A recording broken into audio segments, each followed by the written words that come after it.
우리가 요한복음에서는 예수님이 사람이 아니라 참 하나님이심을 가르쳐 주고 있습니다. 한 사람으로 오셔서 위대한 일을 했고 한 사람으로 랍비라 칭함을 받기도 했고 오늘날은 성자 중에 한 분이다 그렇게 추앙을 받기도 합니다. 그러나 성경은 예수는 한 위대한 인간 그걸 뛰어넘어서 그분은 하나님이셨음을 가르쳐 주십니다. 그분은 태초부터 계셨고 그분이 온 우주 만물을 창조하신 창조주가 되십니다. 그 예수님은 지금도 살아계셔서 온 우주 만물을 다스리시는 참 하나님이시다. 여러분도 그렇게 믿습니까? 그렇기에 그분은 지금도 우리와 함께 하시는 임마누엘의 하나님이 되시고 날마다 우리의 길을 인도하시고 우리를 지켜주시며 보호하시는 하나님이 되시는 것입니다. 예수가 하나님이라는 사실을 가르쳐 주시는 이 요한복음이라는 책에서는 이런 예수님의 소위 말하는 신성, 예수님의 하나님 되심을 가르쳐 주기 위하여 수많은 은유들을 통해서 설명하고 계십니다. 우리가 1장을 펴면 예수님은 태초부터 계신 말씀이다 그렇게 설명을 하고요. 예수는 생명이 되시고 예수는 우리의 길이 되시고 우리의 진리가 되시고 또 예수님은 부활이 되시며 나는 부활이요 그렇게 설명을 하죠. 또 나는 성전이다. 내가 성전이라고 예수님은 자신을 소개를 합니다. 또 요한복음 14장에서는 나는 보혜사다. 내가 보혜사다. 또 나는 참 포도나무요. 나는 선한 목자. 이런 수많은 은유들을 통해서 예수가 하나님이심을 우리가 알기 쉽게 설명해 주는 책이 요한복음이라 이렇게 말할 수가 있습니다. 그 중에 하나가 오늘 읽은 말씀에서는 예수님을 빛이라고 소개를 합니다. 빛. 그래서 여기 9절에 보면 참 빛 곧 하나님이 곧 세상에 와서 각 사람에게 비추는 빛이 있었다. 빛 중에서도 참 빛 이렇게 설명을 하고 있습니다. 여러분 빛은 무엇인가요? 예수가 우리의 빛이 되신다. 이 빛이 무엇을 의미할까요? 이 빛은 첫째로는 생명이라고 말합니다. 그래서 여기 4절에 보면 그 안에 생명이 있었으니 이 생명은 사람들의 빛이라. 생명의 빛이다 라는 의미지요. 여러분 어두운 세상, 죽음의 흑암에 갇혀있는 세상에 생명의 빛을 주러 오신 분이 예수님이십니다. 죽음은 흑암의 세계죠. 그리고 죽은 후에 가는 지옥은 그야말로 빛이 한 줄기의 빛도 없는, 만약에 지옥에 신라 같은 한 줄기 빛이라도 있었으면 그건 지옥이 아니에요. 그 빛 때문에 희망이 있고 그 빛 때문에 생명이 있는 거죠. 그런데 지옥은 불행히도 단 한 줄기의 빛도 없는 곳. 그게 지옥인 것이지요. 우리가 출애굽을 보면 6월절 밤에 심판의 영이 죽음의 사자가 온 세상을 덮을 때 저 애굽 땅에는 깊은 흑암이 덮여 있었다 그랬어요. 그런데 하나님의 사람들이 살고 있는 고센 땅에는 어둠이 없고 밝은 빛으로 덮여 있었다 라고 말씀을 합니다. 흑암에 덮여 있던 애굽 땅에는 그날 밤에 심판 사자, 이 죽음의 사자가 온 애굽 땅을 휩쓸고 다니면서 수많은 사람들이 죽어나갑니다. 그러나 빛으로 덮여 있었던 고센 땅에는 죽는 사람이 아무도 없었다. 생명의 빛, 사망의 어두, 이것을 극명하게 대조하고 있는 것이 출애굽기 말씀이었죠. 자, 예수님은 바로 그날 고센 땅을 비추었던 빛처럼 이 세상에 빛으로 오셔서, 어둠을 물리치는 빛으로 오셔서 우리에게 생명을 주신 분이 바로 예수님이시라 하는 이야기입니다. 여러분, 빛을 받아야 어둠이 물러가고, 빛을 받아야 사탄이 물러가고, 빛을 받아야 사망이 물러갑니다. 빛을 받아야 생명이 오는 거죠. 빛이 없는 곳에 생명은 없는 것입니다. 사랑하는 여러분, 우리의 심령 속에도 마찬가지입니다. 빛이 비추어져야 돼요.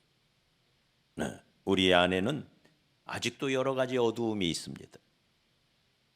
이를테면 끊어지지 않는 죄가 있고, 나를 괴롭히는 내 안에 두려움이 있고, 누군가를 미워하는 것이 있고, 불신하는 것이 있고, 어려서부터 받은 부정적인 상처가 있고, 거듭된 실패가 있고, 그래서 내 안에 나도 모르게 낙심이 찾아오고, 또 우울증 같은 질병이 있고, 우리 안에 부정적인 모든 것, 심지어 질병이나 가난, 이 모든 것이 다 어두움에 속한 것들입니다. 그 어두움을 물리치는 것은 뭐냐? 나를 힘들게 하고 나를 괴롭히는 수많은 어두움의 요소들, 이걸 무엇으로 물리치느냐? 오직 빛 대신 예수만 물리칠 수 있습니다. 믿습니까? 빛 대신 예수가 우리 안에, 여러분, 방 안에 있는 어두움을 빗자루로 쓴다고 나가는 게 아니에요. 몽둥이로 때린다고 그 빛이 나가는 게 아니에요. 온갖 수단 방법을 다 동원해도 방 안에 있는 어두움을 물리칠 수 없어요. 방 안에 있는 어두움을 물리칠 수 있는 단 하나의 방법은 불을 켜야 됩니다. 빛이 들어와야 됩니다. 맞습니까? 여러분, 우리 안에 있는 어두움의 요소들을 물리치는 것은 오직 빛 대신 예수 그리스도이십니다. 빛 대신 예수가 저와 여러분의 삶을 비추고 저와 여러분의 삶을 붙들 때 내 얼굴에 화색이 돋고 생기가 돋고, 그러나 반대로 빛 대신 예수 그리스도가 없을 때는 나도 모르게 죽음의 그림자가 찾아오고, 그래서 우울해지고 얼굴도 컴컴해지고, 네, 생기가 사라져서, 네, 죽음의 그림자죠. 네, 부정적인 모든 것들이 우리 삶을 짓누릅니다. 그런 우리의 삶을 치유하기 위하여, 고쳐주기 위하여, 회복시키기 위하여 빛 대신 예수 그리스도가 오신 것입니다. 그러므로 주만 바라보고, 우리가 더 주만 의지하고 더욱 힘써 주를 바라보고 주를 의지하는 빛 대신 예수 그리스도를 바라보는 저와 여러분이 되기를 소원합니다. 빛 대신 주께 은혜가 있고, 빛 대신 주님 안에 생명이 있고, 부활이 있고, 회복이 있고, 더 나아가 영광이 있는 것입니다. 네, 여러분, 많이 가졌다고 행복한 게 아니에요. 가진 게 없어도 얼마든지 행복할 수가 있어요. 하루 세 끼 겨우 먹으면서도 얼마든지 감사하며 기쁨으로 천국을 맛보며 살아갈 수가 있습니다. 빛 대신 예수 그리스도를 바라보시기 바랍니다. 빛은 생명일 뿐만 아니라 빛은 길이 됩니다. 네. 아니, 많은 길이 있어도 빛이 없으면 그 길은 무용지물이 되죠. 빛이 있을 때만 길은 의미가 있는 것입니다. 그래서 빛은 우리의 가는 길을 환하게 밝혀주는, 네, 그래서 빛은 길이라고 할 수가 있는 거죠. 어둠 속에서는 방황할 수밖에 없습니다. 헤매일 수밖에 없습니다. 네. 빛으로 가득했던 에덴 동산에서 아담과 하와가 추방당하고 나서 성경은 그들이 거했던 땅을 놋 땅이라고 말하는 것, 놋이라는 뜻은 방황함, 유리함이라는 뜻이에요. 빛 대신 예수 그리스도로부터, 빛 대신 하나님으로부터 추방되는 순간 어두움 속에 방황하고 마는, 방황할 수밖에 없는, 유리하고 방황하는 그런 존재라고 하는 이야기죠. 이번에 불교의 나라 라오스, 절대 다수 90% 가까이가 불교를 믿는 나라가 라오스입니다. 과거 우리나라가 그랬던 것처럼 우상이 지배하는 나라, 그리고 더 나아가 귀신이 지배하는 나라, 이게 라오스입니다. 이번에 라오스를 갔는데 루앙파방이라고 하는 프랑스가 지배할 때 라오스의 수도가 루앙파방이었습니다. 지금은 비엔티엔이지만 과거의 수도, 지금도 라오스의 두 번째 큰 도시가 바로 루앙파방이었는데, 아침에 아침밥을 준비하기 위하여 일어나 시장을 가는데 저렇게 많은 사람들이 나와 있는 거예요.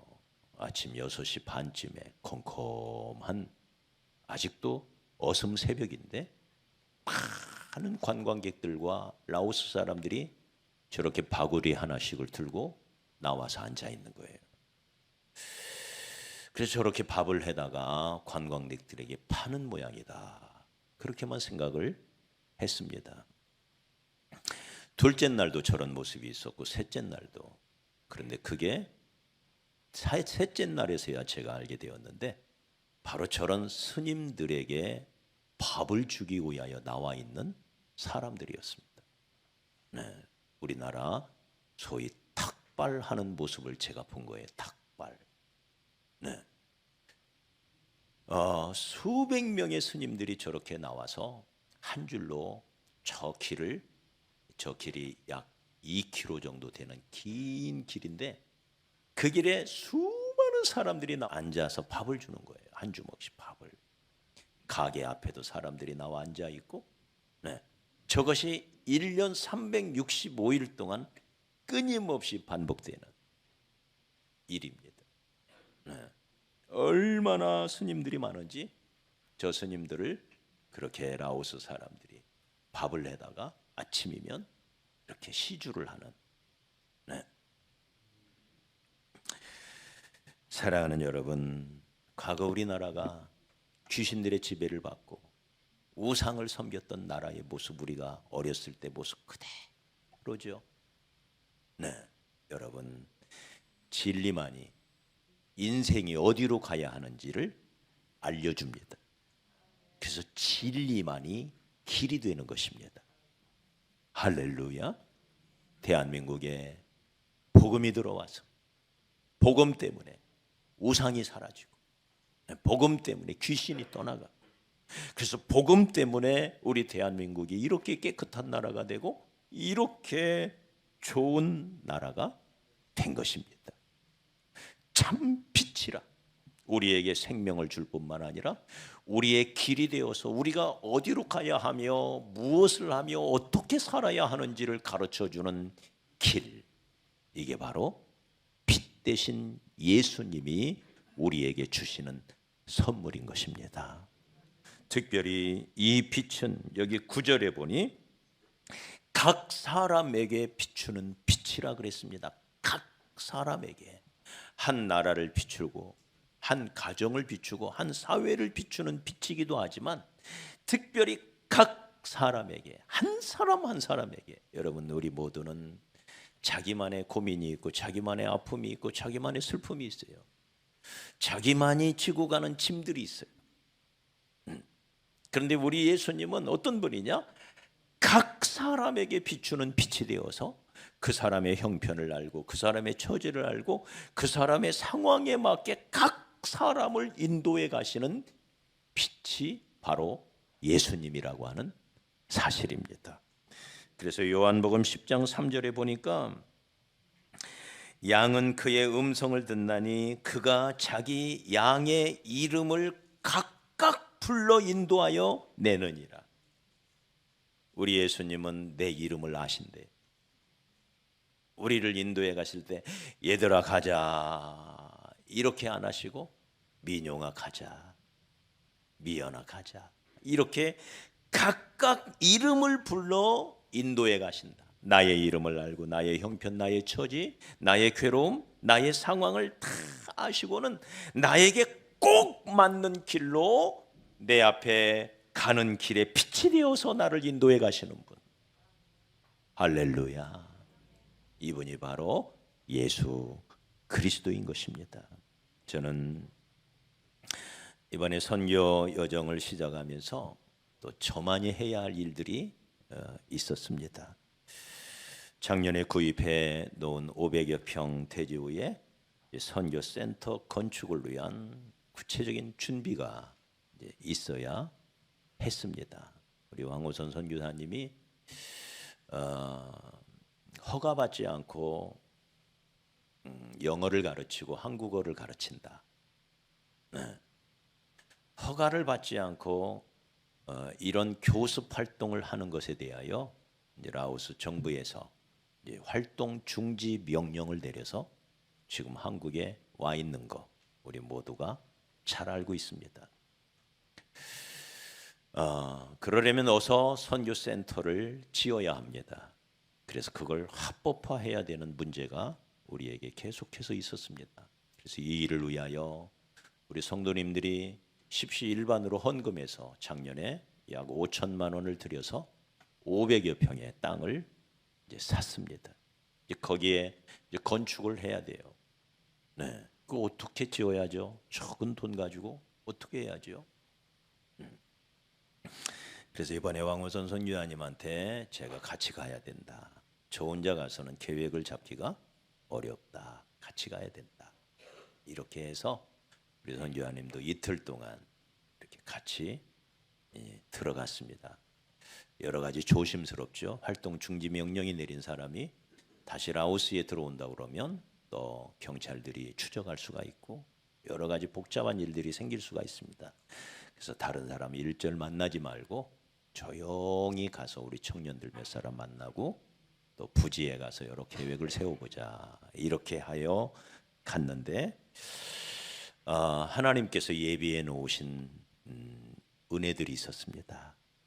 갔더니 마침 우리가 머무는 몽족교회 베델교회라고 하는 교회 목사님이 건축가셨어요. 우리 어렸을 때 시골에 마을마다 집 짓는 분들이 있었죠. 이분이 그런 일을 하시는 분이었어요.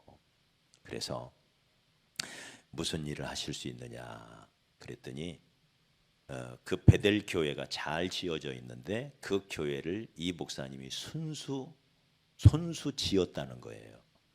그래서 목수도 하고 벽돌도 쌓고 미장도 하고 또 상하수도 공사도 하고 바닥에 타일로도 깔고 페인트도 칠하고 전기만 빼놓고 다 할 줄 안대요. 이런 분을 만난 거예요. 마일리라는 목사님. 50대 중반에 이 목사님 경험 많은 목사님을 만나게 된 거예요. 그래서 이 목사님을 하루 현지 교회의 헌금 상황이 너무 열악하니까 이 목사님들이 대부분 직업을 가지고 일을 하시면서 주말에는 교회를 섬기는 그런 활동들을 하시는데 하루 일당 17,000원씩을 받고 일을 나가시더라고요.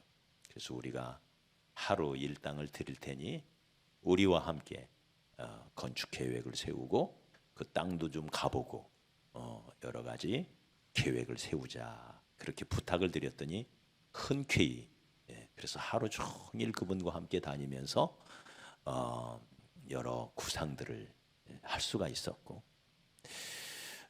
특별히 루앙프르방에 간 교회가 이제 시누원 사역자가 세운 교회인데 우리 시누원 사역자는 우리 교회에 매우 중요한 사역자가 됩니다. 왜냐하면 1년 전 꼭 이맘때에 이분이 한국에 나와 있는 4년 동안 유학을 하고 있는 중에 이분이 한국에 나와 있는 라오스 형제들을 섬긴 거예요.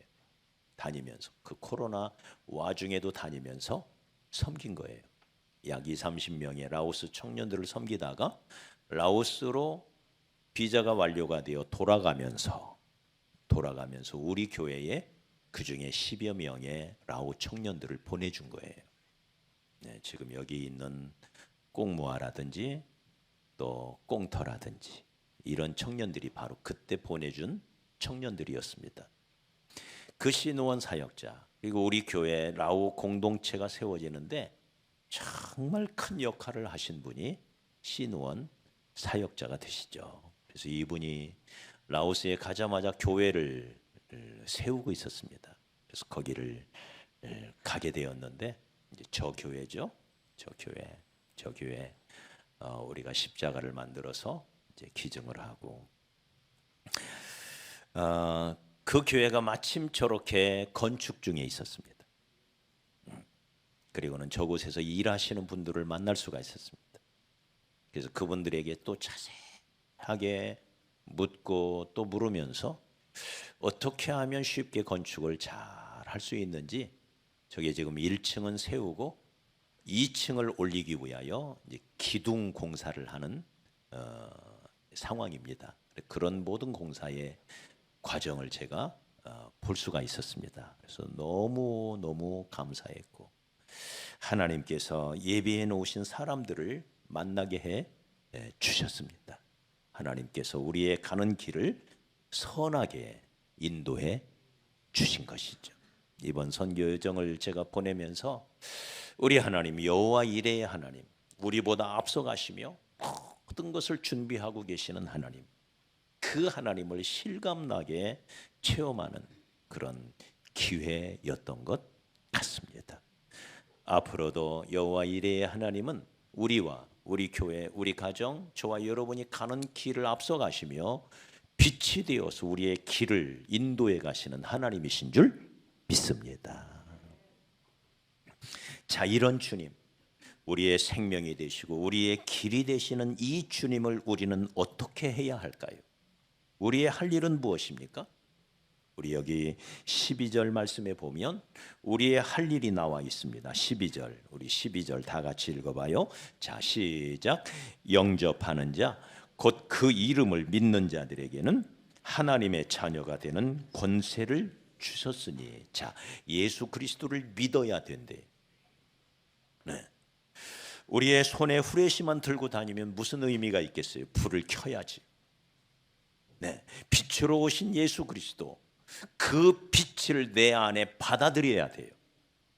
그래야 그 빛이 내 안에 들어와서 내 속에 있는 모든 어두움을 물리치고 내 안에 있는 내 속의 모든 문제를 물리치고 죄악을 물리치고, 네, 그래서 내 안에 진정한 생명을 주고 나의 길이 되셔서 나를 인도해 가시도록 우리의 할 일은 예수 그리스도를 믿음으로 받아들이는 것입니다. 할렐루야. 믿는다고 하는 것은 받아들이는 거예요. 받아들이는 거. 네, 어떻게 받아들일까요? 말씀이신 예수 그리스도를 받아들여야 돼요. 그래서 오늘 이 말씀에 보면 예수가 누구냐? 말씀이다. 태초부터 계셨던 말씀이다. 네, 예배는 뭐냐? 말씀이신 예수 그리스도를 만나는 시간이에요.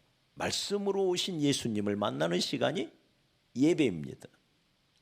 그래서 예배를 통해서 우리가 말씀이신 예수를 만나게 되고 그 말씀을 통해서 빛 대신 예수 그리스도를 만나게 되고, 할렐루야.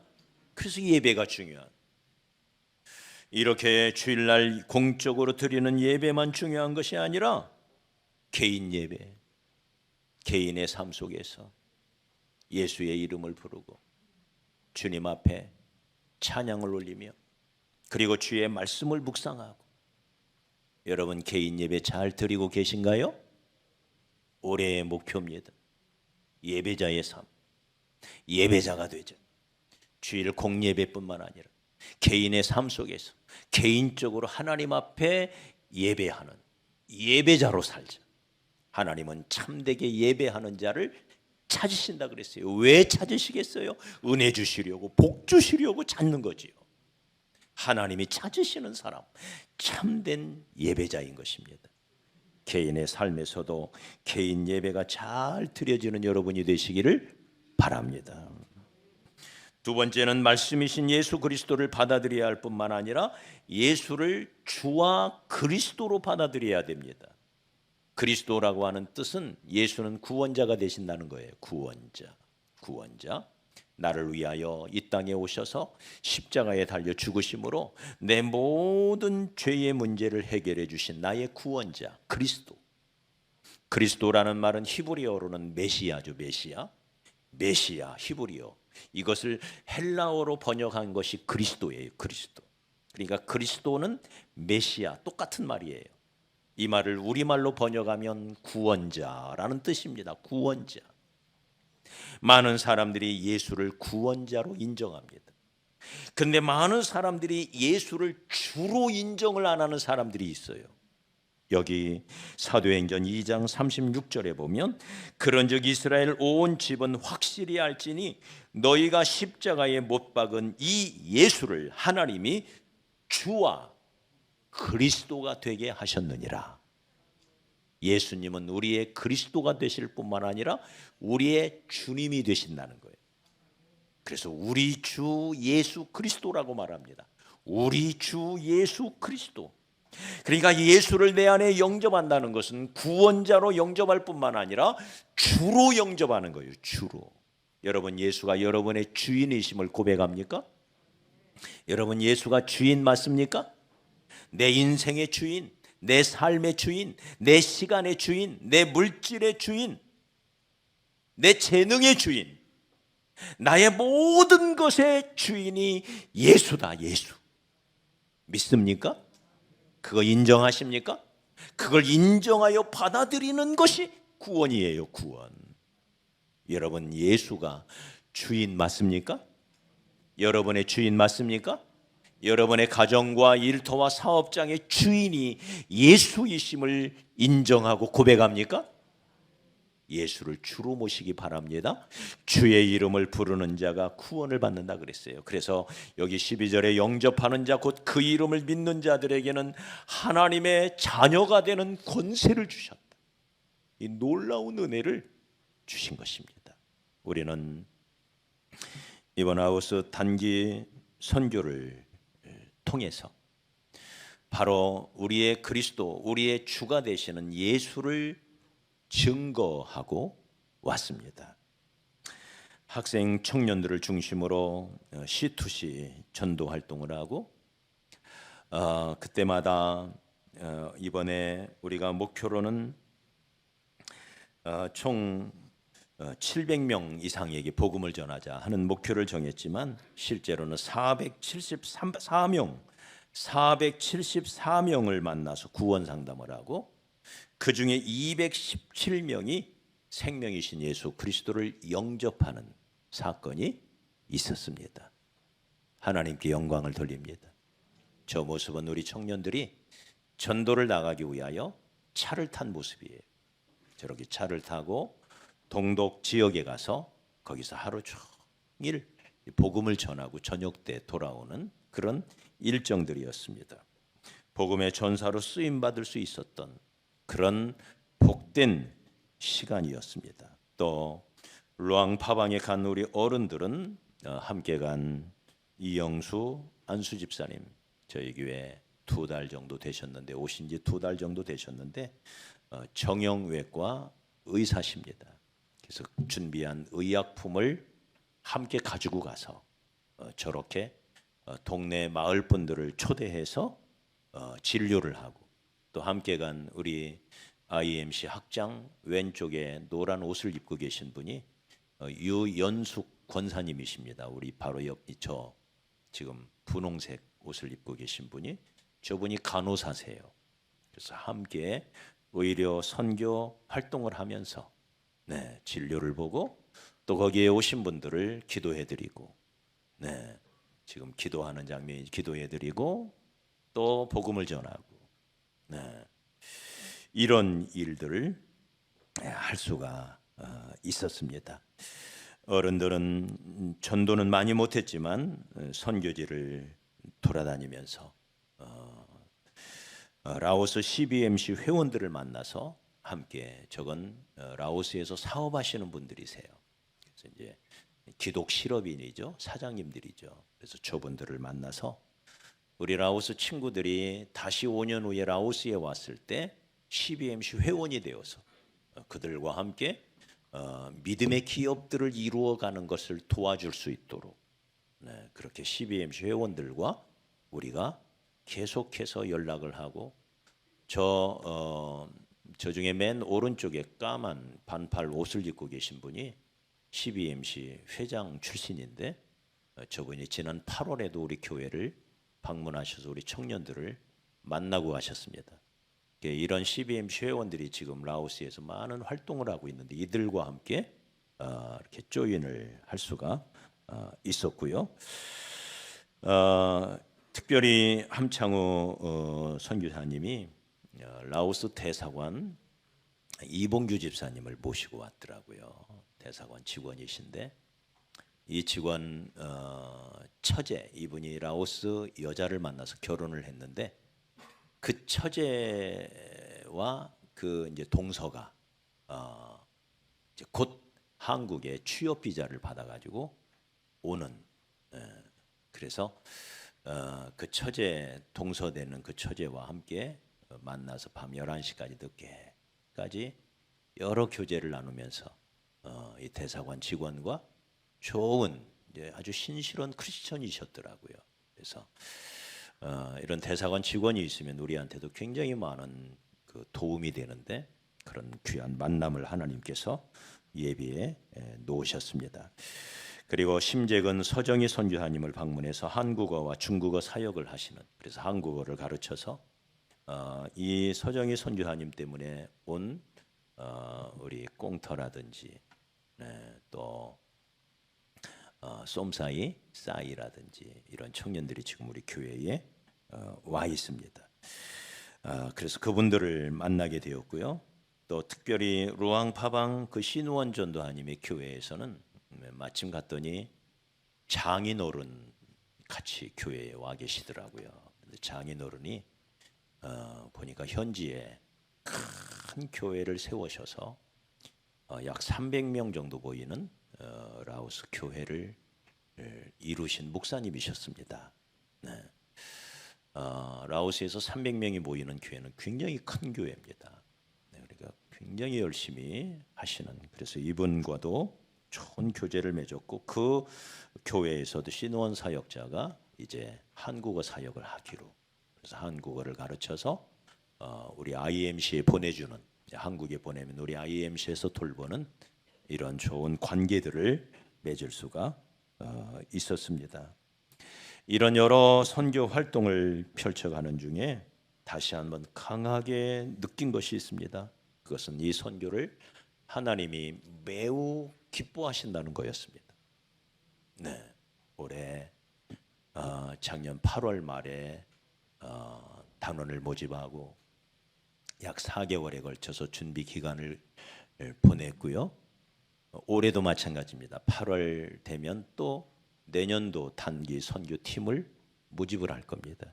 그때 그럼 뜻이 있는 분들 지금 미리 광고를 드리니까 우리 성도들도 좀 가보면 선교지에 가보면 너무 많은 것을 느끼고 배우고 우리가 저렇게 사진으로만 봐도 감동이 되지만 직접 현장에 가서 보는 그 감동이라고 하는 것은 실로 큰 정말 복된 순간들이 많습니다. 그래서 여러분 올 8월에 모집을 할 때 자원을 많이 하시기 바랍니다. 그래서 복된 우리가 단기 선교를 내년에도 이루면 좋겠다 그런 생각을 합니다. 하나님이 매우 기뻐하시는 그리고 이런 기뻐하시는 일을 우리 교회가 감당할 때 하나님께서 우리 교회를 복 주실 줄 믿습니다. 하나님이 기뻐하시는 하나님 보시기에 존귀한 일을 감당할 때 하나님은 그런 존귀한 사람들을 존귀하게 대우해 주실 것입니다. 이사야 32장 8절에 보니 존귀한 자는 존귀한 일을 계획하나니 그는 항상 존귀한 일에 서리라. 세번역 성경에서는 이 말씀을 고귀한 사람은 고귀한 일을 계획하고 그 고귀한 뜻을 펼치며 삽니다. 이렇게 번역하고 있습니다. 사랑하는 여러분, 이 세상에 많은 일들이 있습니다. 세상 일, 육신적인 일, 이런 일, 그것보다는 하나님이 기뻐하시는 존귀한 일, 복받을 일, 하나님께 영광되는 일, 복음을 전하는 일, 교회를 세우는 일, 우리의 자녀들을 복음 안에서 하나님의 말씀으로 잘 세워가는 일, 이런 존귀한 일을 계획하고 존귀한 일을 구하며 존귀한 일을 수행해가는 그런 제가 되고 우리 성도들이 되고 우리 교회가 되기를 주의 이름으로 축복합니다. 저는 특별히 IMC 사역 비전을 주신 하나님께 감사를 드립니다. 우리 성도님들이 후원해 주셔서 제가 늦깎이로 대학원에 가서 박사 과정 공부를 하는 중에 선교학 공부를 하다가 이주민 선교에 대한 논문을 쓰게 되었고, 그 논문을 쓰면서 IMC 사역 비전이 구체화되었습니다.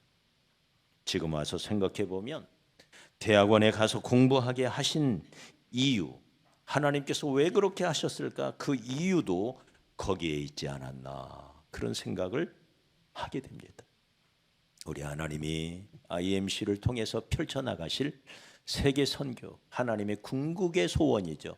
이 선교를 우리는 같이 바라보며,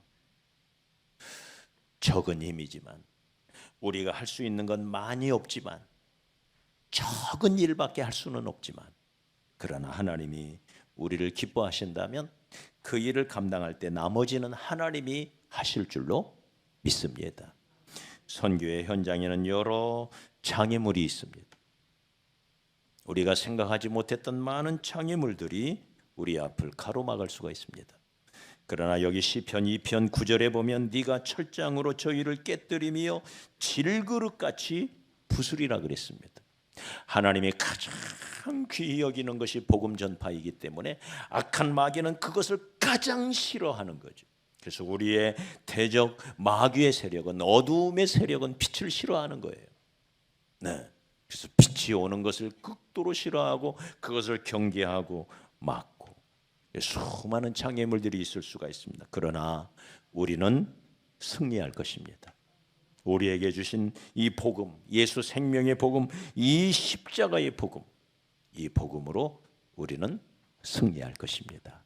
이 복음의 빛, 이 빛 안에 생명이 있고 이 빛 안에 길이 있기에 빛 대신 예수 그리스도를 바라보며 우리가 한 걸음 한 걸음 나아갈 때 하나님께서 우리를 귀히 쓰시고 우리에게 더 큰 은혜를 부어주실 것이고 더 큰 축복으로 우리와 함께 해주실 줄 믿습니다.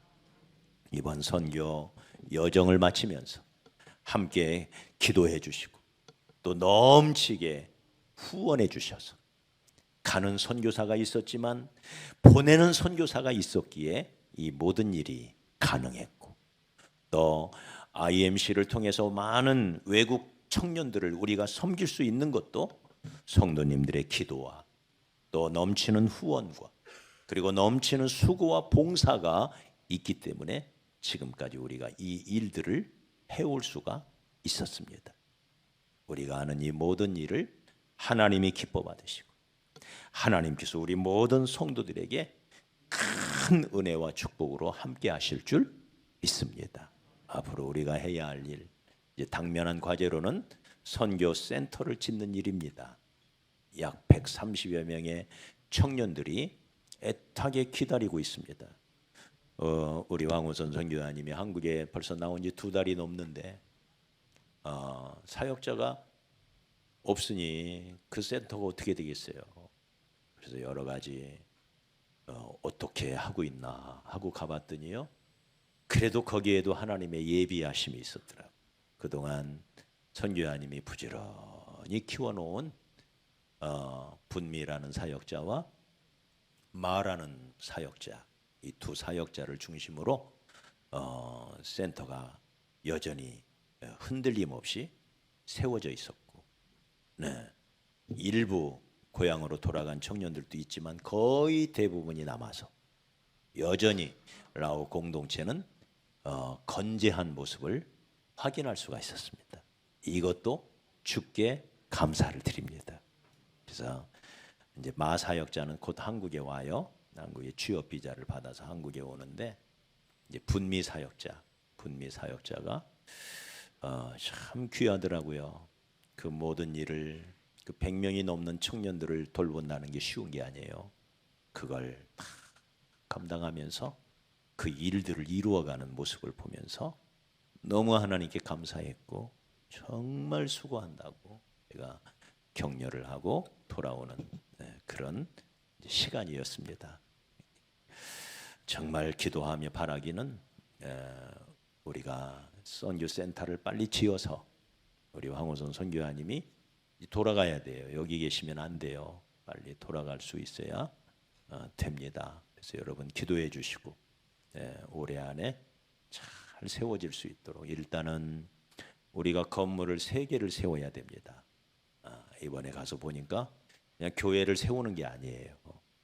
라오스 특성상 먼저 기숙사를 짓고 그리고 교육할 수 있는 학원 교육을 할 수 있는 교육관을 지어야 돼요. 그런 다음에 약 3년 정도를 지나서 3년 동안 그 지역 주민들과 긴밀한 관계를 맺고 그 지역 주민들이 허락을 해줘야 교회를 세울 수가 있어요. 그래서 3년이 지나서 교회 건물은 지어야 되는. 그래서 먼저는 기숙사를 짓고 그리고 학원을 지어야 돼요. 거기서 지금처럼 형태의 공동체를 이루어야 됩니다. 그런 다음에 교회 건물은 3년 후에 짓는 방식. 이렇게 우리가 최종적으로 전략을 세우게 되었고 그렇게 해야만 된다는 걸 이번에 가서 더 확실하게 알게 되었습니다. 그냥 한국처럼 막 세우면 되는 게 아니었더라고요. 그래서 여러분 기도해 주시고 우리 황호선 선교사님 위해서도 기도해 주시고 그래서 모든 일들이 이 선교적 과업이 주 안에서 잘 펼쳐져 갈 수 있도록 앞으로도 계속해서 기도해 주시기 바랍니다.